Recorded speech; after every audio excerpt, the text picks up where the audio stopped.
biasanya kalau live konser 20 lagu saya. Iya.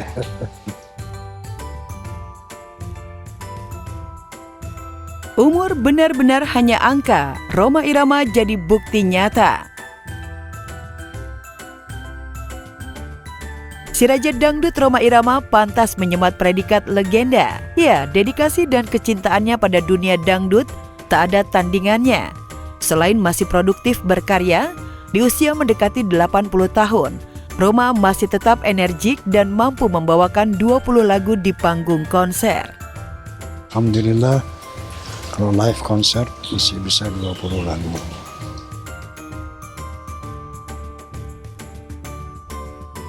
Tadi walaupun istilahnya udah berapa 40 tahun lebih ngeband gitu kan, tapi masih aktif dan masih fitnya keren banget gitu, tenaganya masih bagus banget.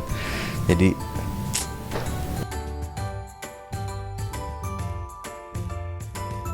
ya, bagi Rhoma Irama usia cuma angka. Soal bermusik ia tak kalah muda. Soal totalitas bermusik di atas panggung, mungkin hanya rocker Ahmad Albar yang bisa menyaingi.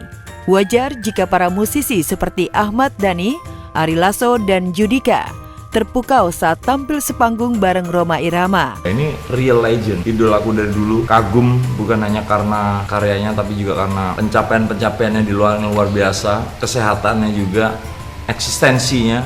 Saya senang lah bisa bernyanyi bersama living legend. Kan? Dua-duanya legend ya? Iya, legend. Kalau saya belum lah. Berkat karyanya yang selalu hits, Rhoma yang mengawali karir dari tahun 70-an pantas disebut maestro dangdut Indonesia. Pasalnya, selain melahirkan ribuan karya lagu, ia berhasil mencetak pewarisnya di panggung dangdut. Di antaranya Ridho Rhoma dan Maya KDI.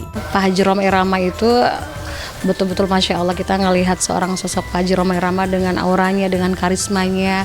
Siapapun yang bertemu beliau pastilah nanti kalian yang rasain sendiri deh. udah disiplin banget setiap hari. Yang aku tahu ya, papa itu setiap hari selalu latihan, selalu olahraga, selalu jaga makan gitu. Mungkin aku belum mampu untuk bisa seperti sekonsisten beliau. Dan nanti malam, Rhoma Irama yang sudah 40 tahun lebih eksis bersama Soneta bakal tampil menggebrak panggung Road to Kilau Raya MNC TV. Rhoma dan Soneta pun all out jalani latihan demi tampil prima menghibur pemirsa. Ya, hari ini kita mengadakan rehearsal latihan untuk Kilau Raya tanggal 18. Tadi ada 7 buah lagu, ada 2 duet sama Maya sama Ridho. Kalau setiap perform kita biasa melakukan latihan sebelumnya. Melahirkan ribuan karya hits dan masih berstamina di atas panggung, pantas jika Rhoma Irama mulai menitipkan harapan dan pesan agar musik dangdut jadi tuan di rumah sendiri. Ya, saya berharap musik dangdut ini semakin eksis sebagai tuan rumah di negeri sendiri. Dan tentunya dangdut bisa go global. Sekarang ini alhamdulillah kan dangdut sudah dikenal di Jepang, di Amerika, bahkan Eropa. Ya, untuk bergembira saja. Tapi dia ada pertanggungjawaban kepada Allah dan manusia. Jadi bermusiklah secara baik, paling tidak menghibur, tidak merusak, gitu. Menghibur masyarakat, jangan merusak moral masyarakat, paling tidak ya.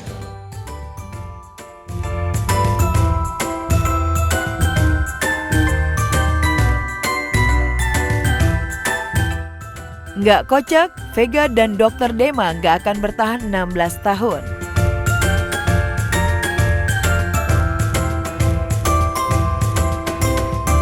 Kata orang, kunci keutuhan rumah tangga adalah cinta dan kesetiaan. Tapi Vega Darwanti lain, kuncinya justru kocak, ngakak, dan jahil. Ya, jangan dikira lucu dan ngocolnya Vega hanya di atas panggung.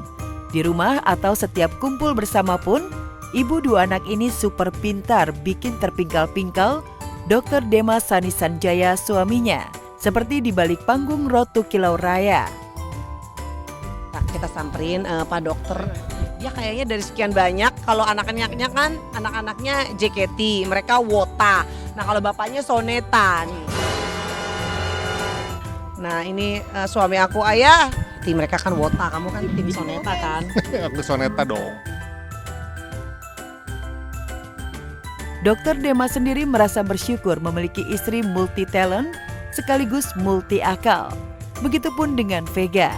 Profesi keduanya yang berbeda mengharuskan Vega dan Dr. Dema menjalani pernikahan secara LDM-an atau long distance married. Meski tak mudah, tapi mereka tetap bertahan hingga sekarang. Lebih banyak sukanya ya. Jangan dipaksa dong. Ya mungkin dukanya apa ya, karena aku melihat dia itu bergelut dengan banyak pasien yang mungkin sakitnya macam-macam. Artinya kalau kondisi dokternya juga lagi nggak fit kan bisa aja tertular.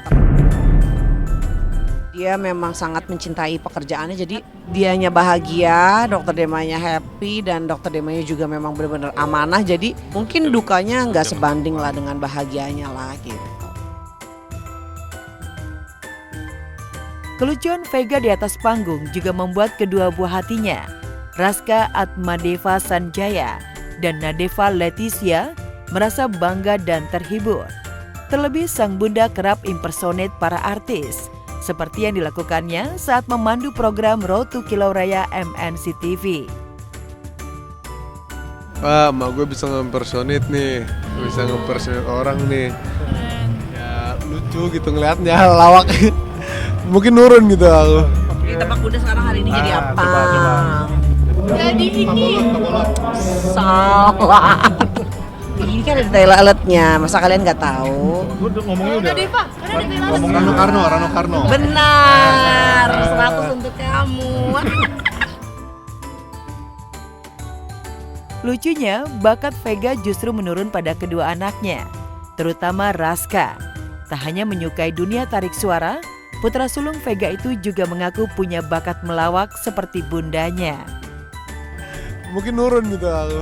Aku masih rada bingung sih. Mungkin kalau buat sekarang kan lagi nojol ke bunda nih. Insya Allah mungkin menikmati semua proses. Kenapa dia bilang agak bingung, karena memang awalnya Raska tuh dari awal memang fokus pengennya jadi dokter kan. Dia juga makanya karena dokter pertama yang tahfiz siapa nak? Ibnu Sina. Raska tuh sangat mengidolakan beliau. عما يتساءلون عن النبأ العظيم الذي هم فيه مختلفون. Lagi sering juga belajar kayak fisika, kuantum, IPA gitu-gitu. Ya aku alhamdulillah lah ya. Kenapa mereka bilang Raska lucu, Raska bisa nyanyi, atau misalnya Raska cakep, ya kan kita lihat aja siapa ibunya gitu. Jadi itu udah kayak Gak ngeliat ayahnya ya. Jadi udah pasti natural gitu lah. Ayo buah jatuh sepohon-pohonnya itu Maya.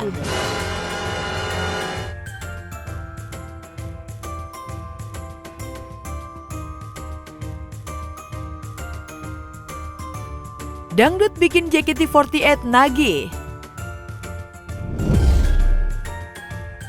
Gara-gara asik-asik, akhirnya asik beneran. Gara-gara asik-asik, akhirnya jadi ketagihan.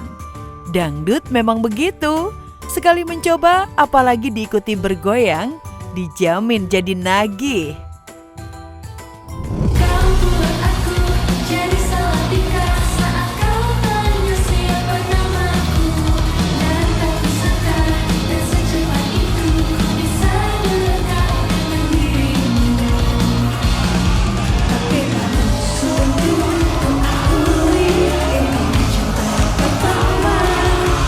Ada collab sama Kak Ayu ya. Iya, Kak Ayu Ting ini seru banget. Nanti ini bakal beda sih dari yang biasanya. Kita excited banget karena kita juga tahu ya Kak Ayu kan juga jago ngedance ya.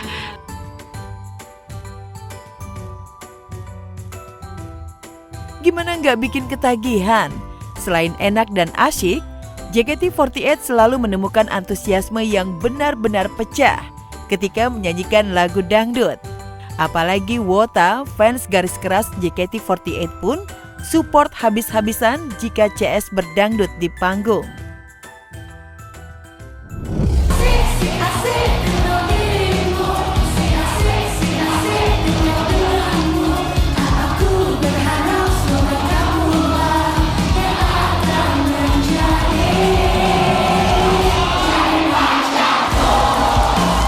Kalau JKT48 sendiri lagunya kan memang banyak, dan biasanya dalam satu setlist itu kita emang mood swing ya.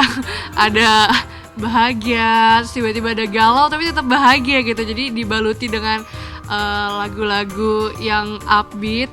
Terus kita JKT48 merasa bangga dan senang juga.